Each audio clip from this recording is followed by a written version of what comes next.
అందరికీ నమస్కారం. జై శ్రీకృష్ణ ఛానల్‌కు స్వాగతం.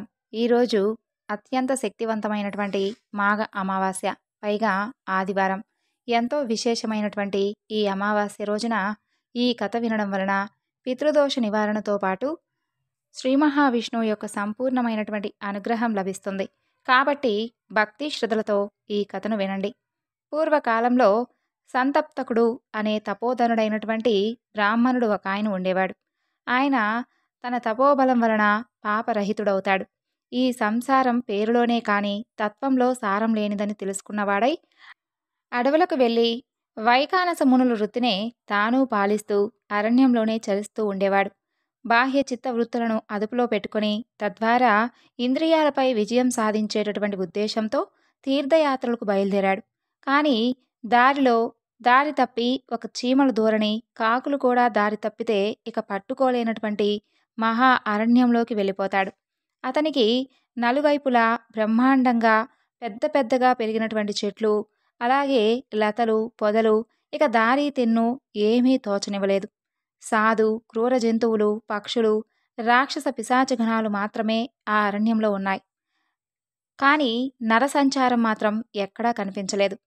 అప్పుడు సంతప్తునికి భయమనిపించలేదు, కానీ దిక్కు తోచలేదు. కానున్నది కాక మానదు కదా, ఏదో ఒకటి జరుగుతుందిలే అని అనుకుంటూ ఒకవైపు సూటిగా సాగిపోతూ ఉంటాడు. అలా కొంతసేపటికి కీచురాళ్ల అరుపులు కర్ణ కఠోరంగానూ, గుడ్లగోపల దూతత్కారాలు భయంకరంగానూ వినిపిస్తూ ఉంటాయి. అయినప్పటికీ ఆగలేదు. కానీ ఒకచోట జుగుప్సాకరమైనటువంటి దృశ్యాన్ని చూసి నిలబడిపోతాడు. అప్పుడు అతనికి అడుగు ముందుకు పడలేదు. అక్కడ ఒక మర్రి చెట్టుకి వేలాడుతూ ఒక శవం ఉంటుంది.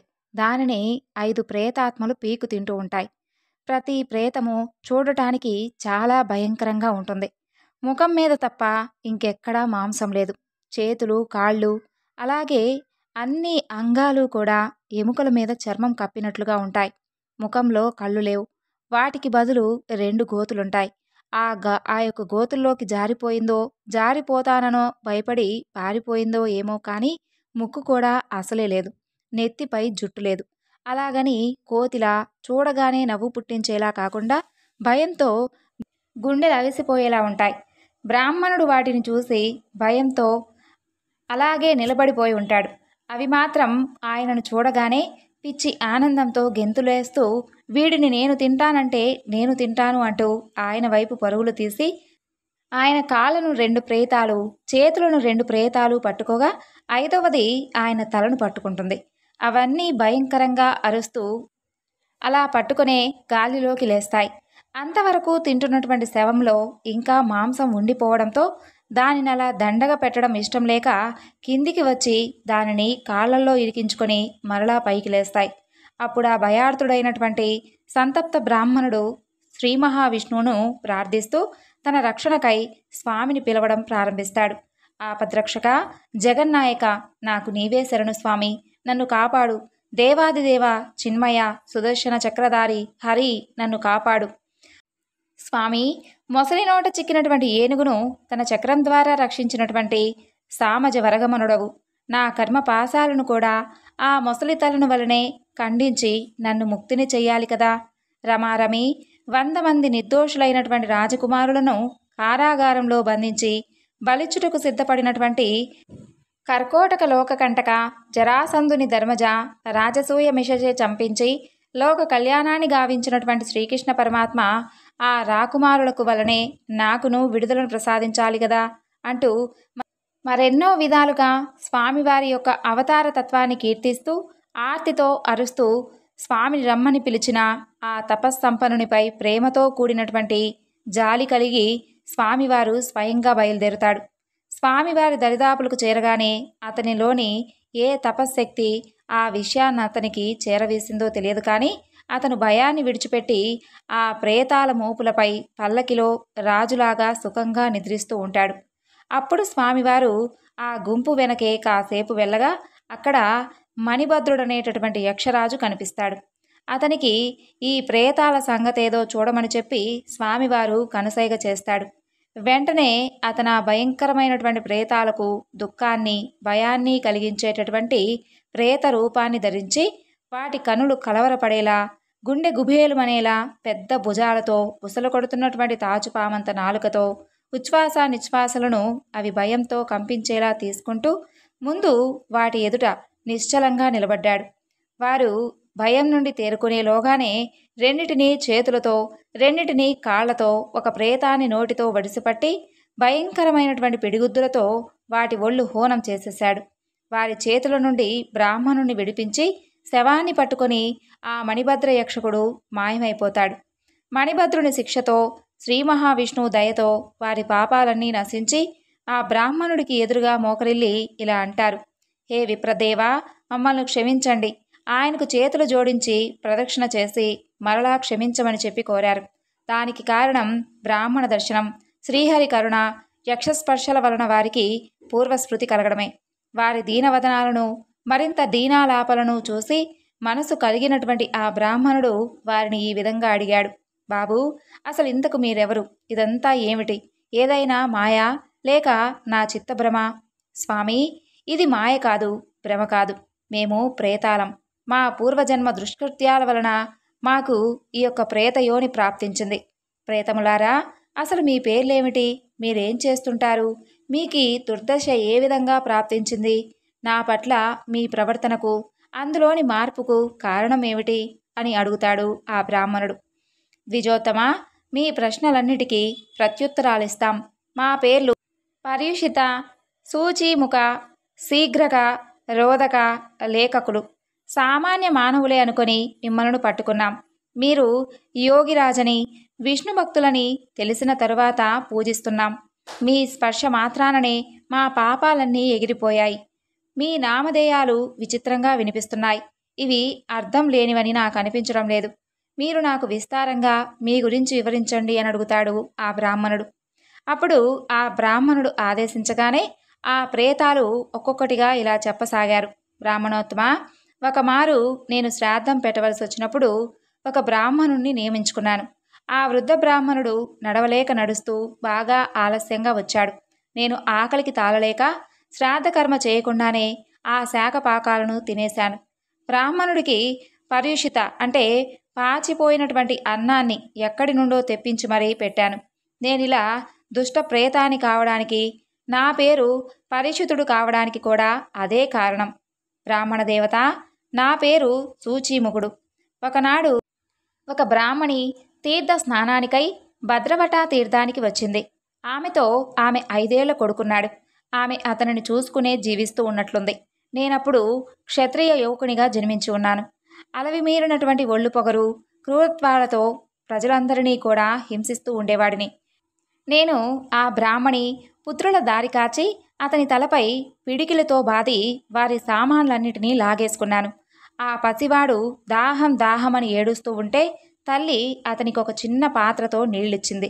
నేను ఆ పాత్రను కూడా దౌర్జన్యంగా లాగేసుకొని ఖాళీ చేసేశాను. భయసంత్రస్తుడై విపరీతమైనటువంటి దాహంతో ఆ పిల్లవాడు అప్పుడే మరణించాడు. అతని తల్లి ఆ గర్భశోకాన్ని తట్టుకోలేక అక్కడే ఉన్నటువంటి నూతిలో దూకి అసువులు బాసింది.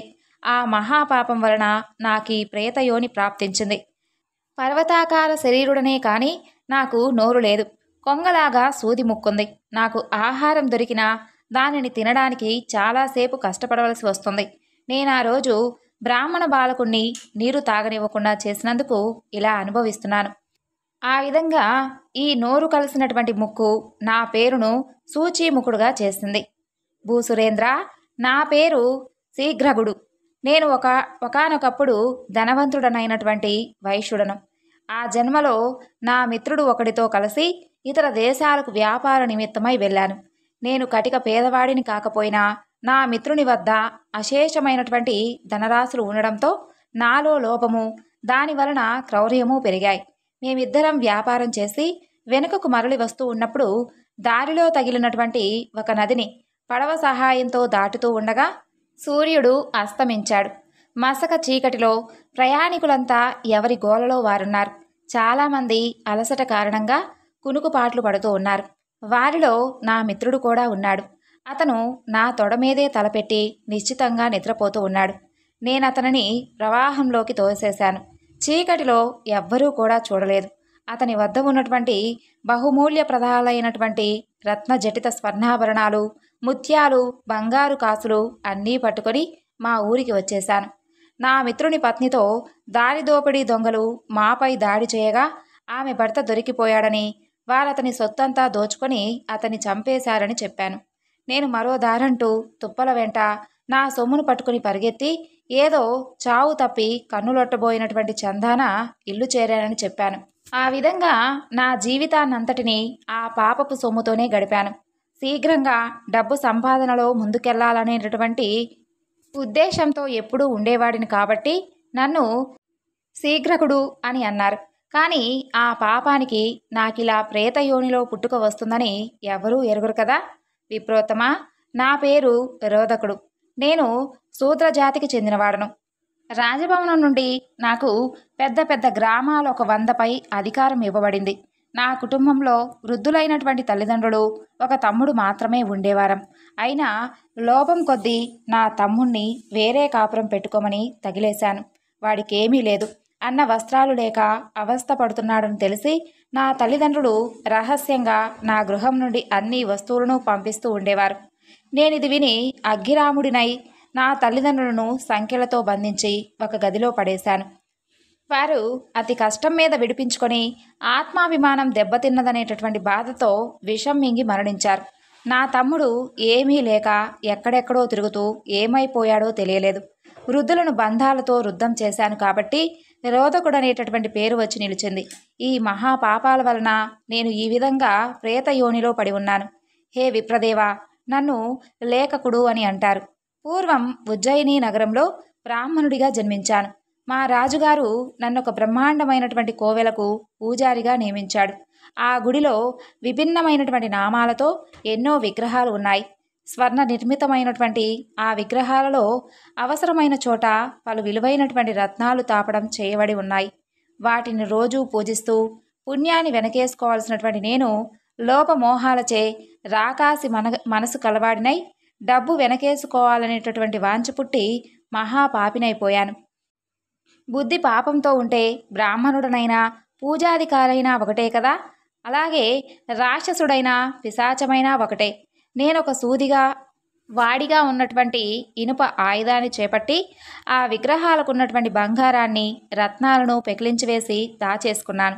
మరునాడు ఎప్పటిలాగే కోవెల తెరచి గోలగోల పెట్టేశాను.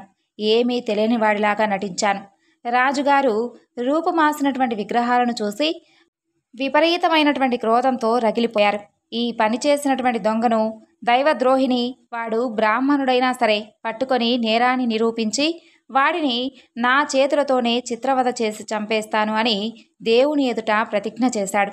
ఆయన బ్రాహ్మణుడైనా సరే అనడంతో అనుమానం ఏదైనా నా మీద కలిగిందేమో అనే అనుమానం నాకు కలిగి రాత్రికి రాత్రే ఆ రాజమందిరంలోకి ప్రవేశించి ప్రశాంతంగా నిద్రిస్తూ ఉన్నటువంటి ఆ రాజును చంపేసి అలాగే రత్నాలను, బంగారాన్ని పట్టుకొని పారిపోయాను.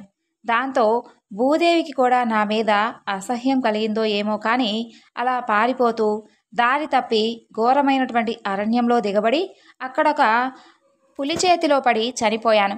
కలం వంటి సాధనతో మహాపాపం చేశాను కాబట్టి నన్ను నరకంలో లేఖకుడని పిలిచారు. అక్కడ ఎనలేని బాధలు అనుభవించి ఇదిగో చివరికి ఇలా ప్రేతయోనిలో పడ్డాను. ఇలా 5 ప్రేతాలు వినయంతో తమ యొక్క పన్నాలను వినిపించగా బ్రాహ్మణుడు జాలిపడి వారి ప్రస్తుత పరిస్థితిని గురించి అడుగగా వారు ఈ విధంగా చెప్పుకొని విలపించారు. ఓ ద్విజేంద్ర, ఎక్కడ వేద మార్గం అనుసరింపబడుతుందో, ఎక్కడ లజ్జ, ధర్మం, దమం, క్షమ, ధృతి, జ్ఞానం ఎక్కడ ఉంటాయో అక్కడ మేము ప్రవేశించలేము. శ్రాద్ధ, తర్పణ కర్మలు చేయబడినటువంటి గృహాల్లో మేము దూరగలం. అక్కడి మనుషుల రక్త మాంసాలను వారికి తెలియకుండానే అపహరించి ఆరగిస్తాం. వారు ఏ జబ్బు లేకుండానే నీరసించిపోతూ ఉంటారు. మా ఆహారం పరమ అసహ్యకరం.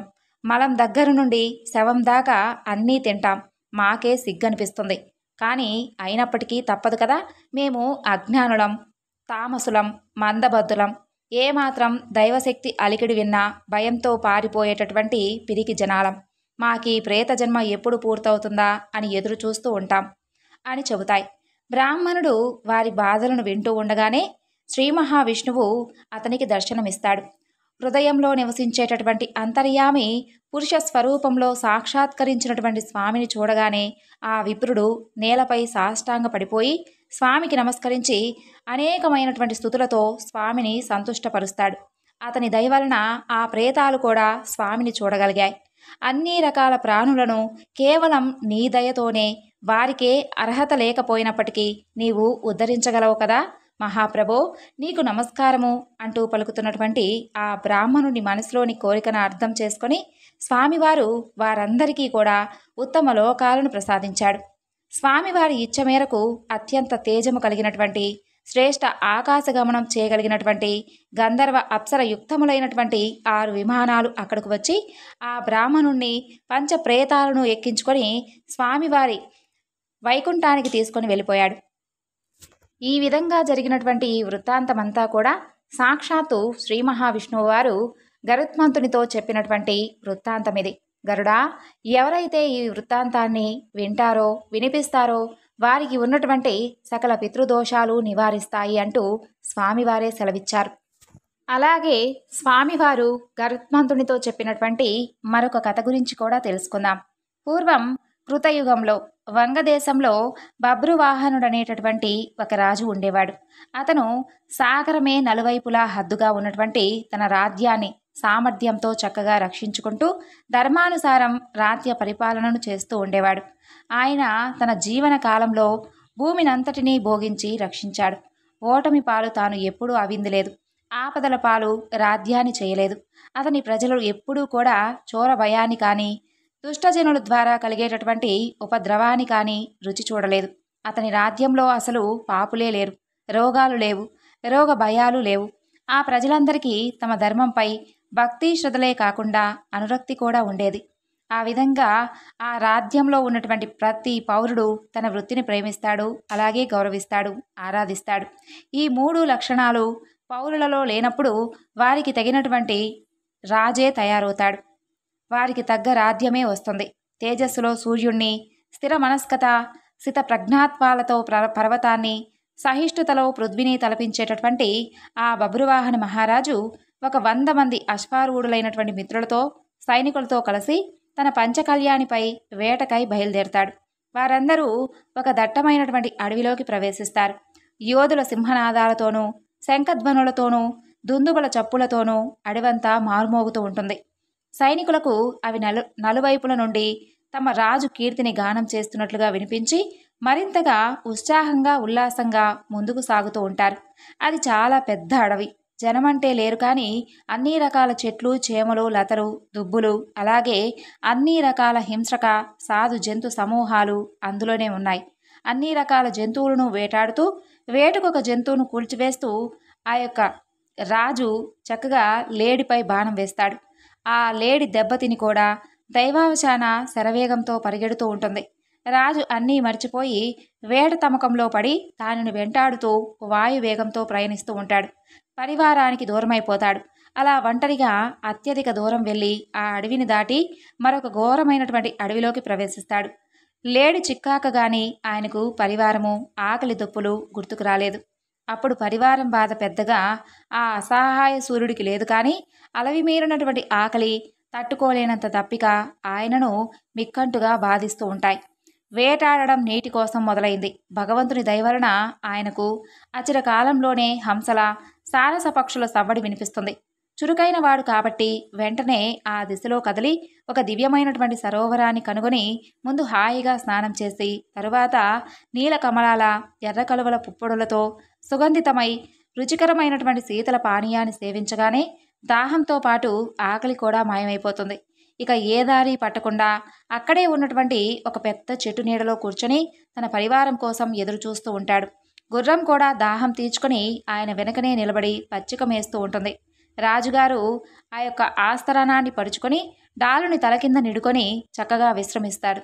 రాజుగారి కనులింకా పూర్తిగా మూతపడకముందే 100 ప్రేతాలతో కలిసి అడవిని కలయదిరుగుతూ ఉన్నటువంటి ప్రేతవాహనుడు అనేటటువంటి పేరు కలిగినటువంటి ప్రేతం ఒకడు అక్కడికి వస్తాడు. వారంతా నడుస్తున్నటువంటి ఎముకల ప్రోగుల్లాగా ఉంటారు. ఎముకలపై బిగుతుగా దుప్పటి కప్పినట్లుగా చర్మమే ఉంటుంది, మాంసం ఉండదు. వారు వచ్చినటువంటి అలికిడికి రాజు కళ్ళు తెరిచి చూసి ఇంతవరకు ఎప్పుడూ తాను చూసి ఎరగనటువంటి భయానకమైనటువంటి దృశ్యాన్ని చూసినప్పటికీ ధైర్యాన్ని కోల్పోక చివ్వున లేచి ధనుర్బాణాలను అందుకొని వింటికి బాణాన్ని మెరుపు వేగంతో సంధించి ప్రేత వాహనానికి గురిపెట్టి నిలబడతాడు.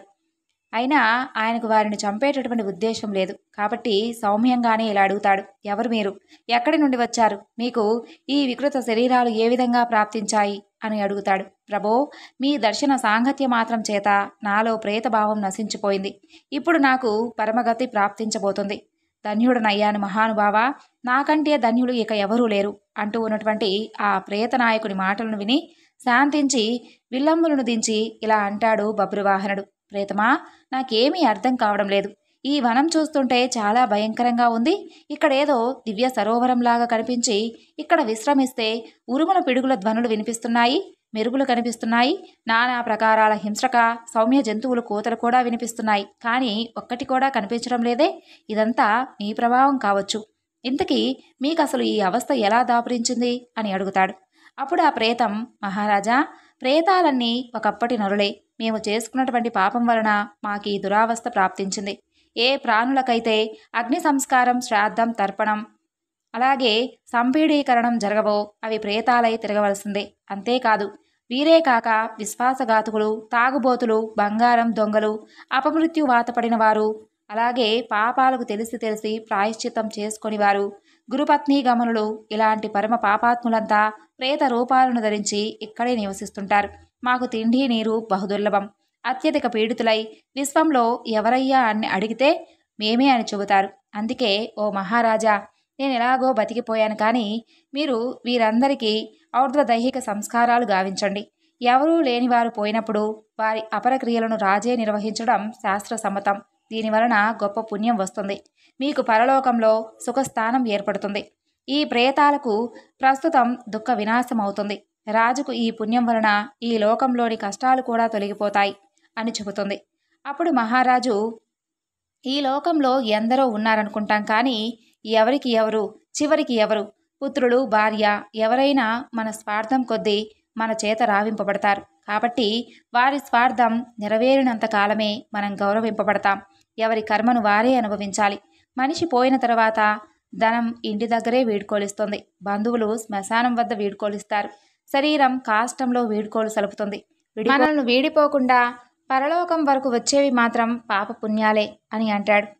అలాగే మహారాజు జ్ఞాన సమూపార్ధనమై ప్రేతనాయకుని ఆత్మకథనంతా కూడా ఈ విధంగా అడుగుతాడు. అప్పుడు ఆ ప్రేతనాయకుడు తన ఆత్మకథను ఈ విధంగా చెప్పసాగాడు. ఓ రాజా, ప్రేతాన్ని కాకముందు నేను ఒక సంపన్నమైనటువంటి వైశ్యుణ్ణి. నా పేరు దేవగుప్తుడు. మాది సర్వ సంపదలకు, సుఖాలకు, ధర్మాలకు కూడా నిలవైనటువంటి విదిశానగరం. నేను ధర్మ కార్యాలన్నిటినీ శ్రద్ధగా సంపన్నం చేస్తూ ఉండేవాడిని. నా ద్వారా హవ్యాలతో దేవతలు, కవ్యాలతో పితరులు సంతృష్టి పొందేవారు. నానా ప్రకారాల దానాలతో నేను బ్రాహ్మణులను బాగా సంతృప్తిపరిచాను. నా ఆహారాలు, విహారాలు చక్కని క్రమశిక్షణతో సున్నితంగా ఉండేవి. దీనహీన అనాథ బృందాలకు, సత్ప్రాతులకు అనేక ప్రకార సహాయాన్ని అందించేదాన్ని. కానీ దైవయోగమున అవన్నీ ఇప్పటిదాకా నిష్ఫలములే అయ్యాయి. నాకు సంతానం కానీ, బంధుబాంధవులు కానీ, మంచి మిత్రులు కానీ లేకపోయారు. కాబట్టి నాకు ఔర్ధ్వదైహిక కర్మలు జరగలేదు. అందువల్లనే ఇలా ప్రేతరూపిణై ఉండిపోయాను. మహారాజా, ఏకాదశ శాహాలు, త్రిపాక్షికాలు, అలాగే మాసిక శ్రాద్ధాలు, వార్షికము, ఇలా మొత్తం శ్రాద్ధాల సంఖ్య 16. ఏ మృతకునికైతే ఇవి చేయబడవో అతను, ఆమె మిగిలినటువంటి కార్యక్రమాలు, శ్రాద్ధాలు ఎన్ని చేసినా ప్రేత రూపంలోనే ఉండిపోవాల్సి వస్తుంది. కాబట్టి ఓ మహాత్మా, ఈ లోకంలో రాజు అన్ని వర్ణాల వారికి బంధువు అవుతాడని శాస్త్రాలు చెప్తుండడం చేత మీరు శ్రాద్ధాల ద్వారా మమ్మల్ని ఉద్ధరించండి. ఇంతవరకు చెప్పి ప్రేతవాహనుడు ఒక గొప్ప మణిని తీసి రాజుకు ఇవ్వబోతూ, ఓ రాజా, ఇది బహుమూల్యం కలిగినటువంటి మణిరత్నం.